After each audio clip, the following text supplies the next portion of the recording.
Hi guys, and welcome to the Stephen King Sematary Club.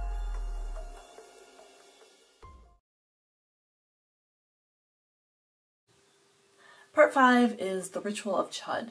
Chapter 19 is In the Watches of the Night. So their Losers Club meeting as adults, breaks up after 1 a.m. And as they're leaving, all of the old scars on their palms open up and start bleeding, which really alarmed Beverly, and she's the one who noticed it first. She screams, and all of a sudden just this rush of energy sweeps through the library. Things are getting knocked over. The occult section in the stacks just starts going crazy, and books fly off the shelves. Shelves themselves fall over. We have huge gusts of wind that are rifling through the newspapers and just causing a huge mess, like a natural disaster inside the library. And everyone kind of finds each other and makes their circle, so their blood circle. They all stand and grab hands. There's also some very powerful surge of energy, and it's kind of sexual because Bill has an erection and Beverly, we don't know, but she acts as though she's had a couple of orgasms. Bill and Beverly leave together, and along the way Beverly reminisces about her father's unhealthy obsession with her budding sexuality, and how that summer, the summer of it, she felt like there was this weird tension between her and her father, and it didn't seem appropriate, and it was scary. She remembers this day where she was at the Barrens with the guys, and she goes home, and her dad insists that she's been doing things with the boys. He insists that, girls don't play down there. He has mud on his shoes, so he had been down in the Barrens spying, and Beverly realizes that it is using her father as a way to spy and as a way to possibly get Beverly out of the way, because he is obsessed with her sexuality to the point that it is able to drive him crazy with further obsession, and it turns very violent. He wants Beverly to take off her pants and prove to him that she's still a virgin. And Beverly is horrified, and she sees something in her father's eyes that makes her think that he's going to kill her. So she is able to run away and get out the door. You would think the chase would end there in the front yard. She goes downtown. She's weaving all around, hiding behind things.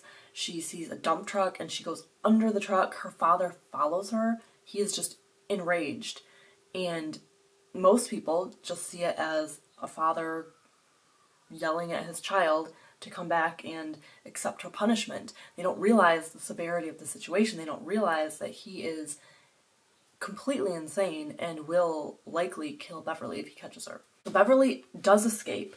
Quote, "Was this happening to the others or something like it? She ought to warn them. They had hurt it, and perhaps now it was taking steps to assure itself they would never hurt it again." Page 874. So she sees murder in her father's eyes. She's worried that her friends might also be encountering similar things, and so she runs to the Barrens to warn them. And then there's a lot of interspersal between these, like old time versus modern time. So now we've got adults again. Mike is alone at the library. Everyone has left. Everyone has, gone for the night. They're going to reconvene later in the day, and Mike wants to write down some of his thoughts and the minutes of the meeting, so to speak. Once he's alone and writing, he feels like he's being watched.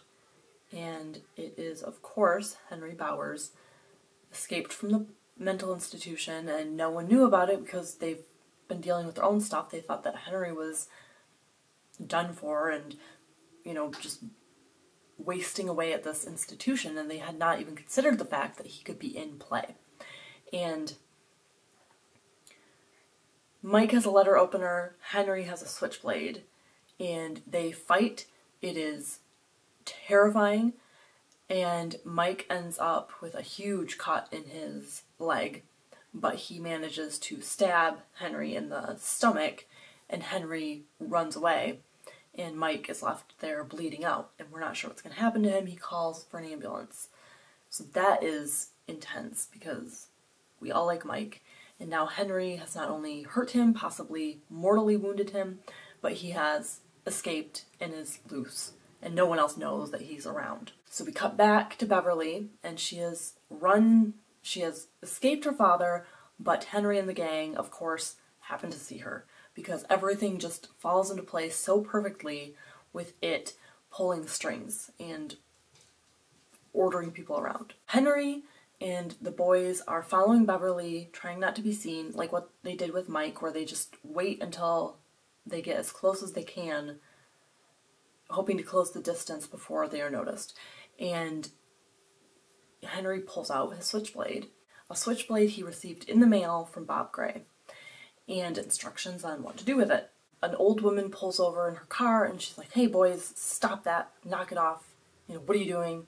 And some other guy who's on his porch, he just kind of stands up, folds his newspaper, and walks away. Beverly is screaming for help, being attacked by a group of boys, and usually adults will step in and stop that kind of behavior, but not in Derry, not during one of its cycles.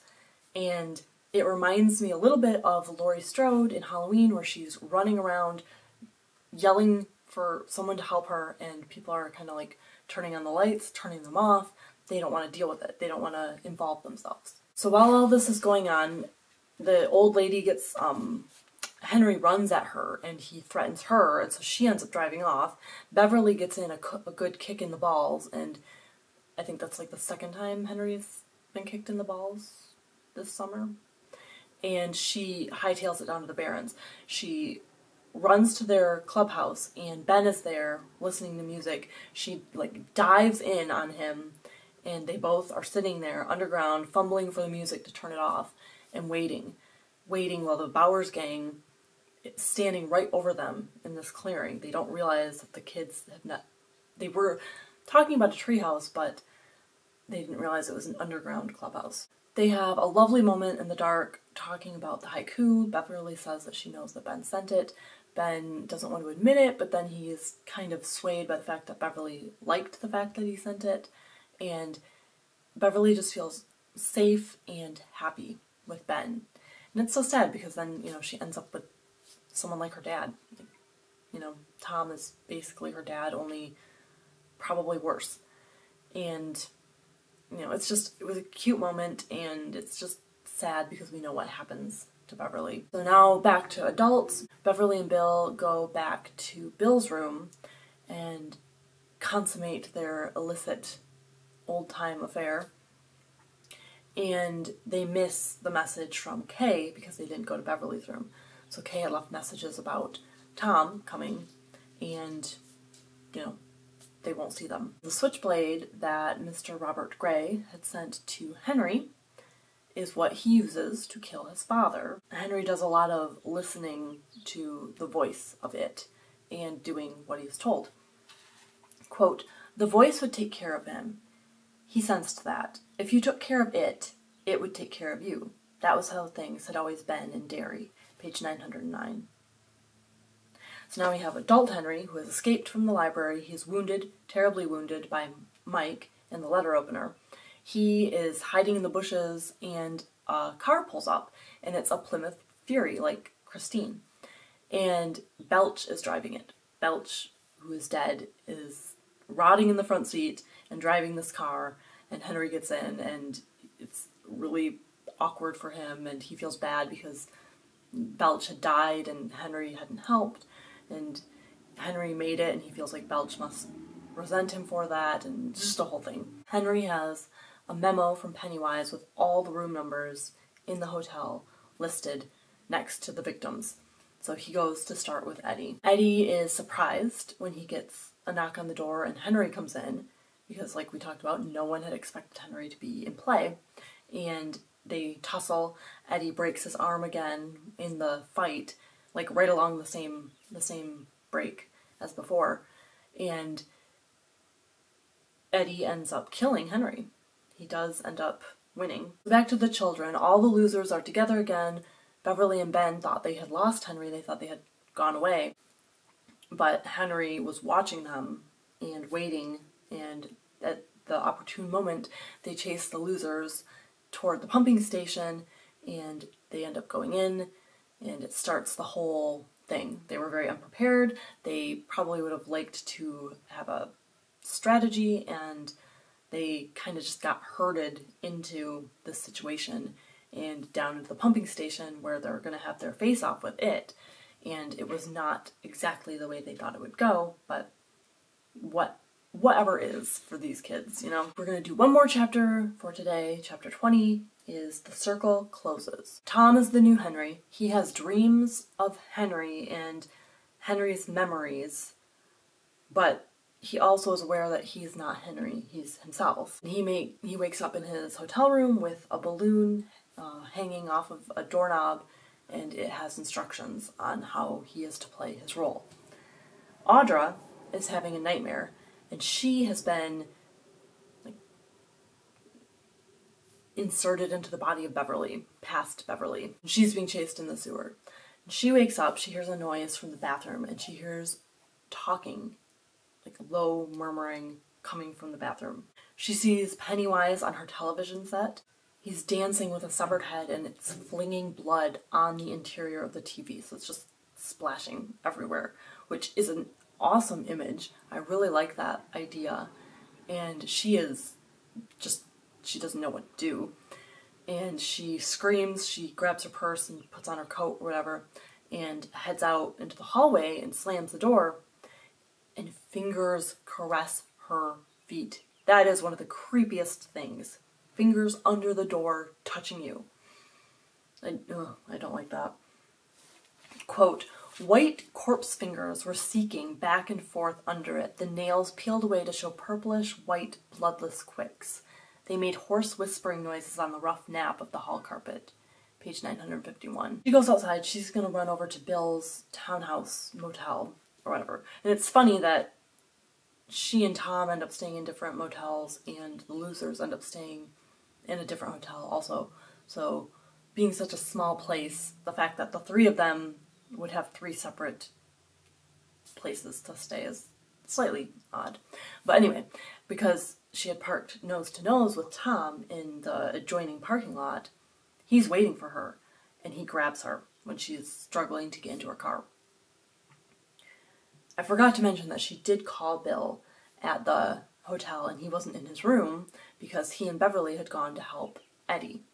And so, you know, all these things just line up not right.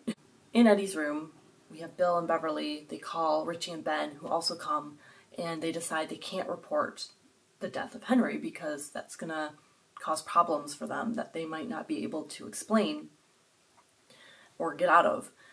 And Beverly calls the library to see if Mike is there, because she called his home and didn't get an answer.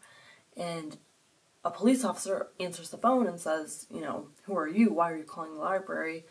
It's very late at night. Mike has been injured, gravely injured, and so she decides not to give him any information and kind of dodges questions and hangs up. Richie calls the hospital, finds out that Mike is still alive, but he is not doing well at all. Then we go back to the Barrens with the adults, and now they have even fewer numbers. No Stan anymore, no Mike with them, and you know, Eddie's got his broken arm, he's there, but he's just as disadvantaged as he was the first time they went down, and they get to the same pumping station that they had entered as children, and nothing has changed. Like, no maintenance has occurred. The lid is off the way that they had thrown it off, and they go looking around, and Bill finds Audra's purse. So he knows it's her. He empties it out for confirmation, and her wallet is in there. All her little things that she carries with her that he is familiar with. Everything's falling out of this purse, and he knows that she is in there somewhere, and they have to go find her.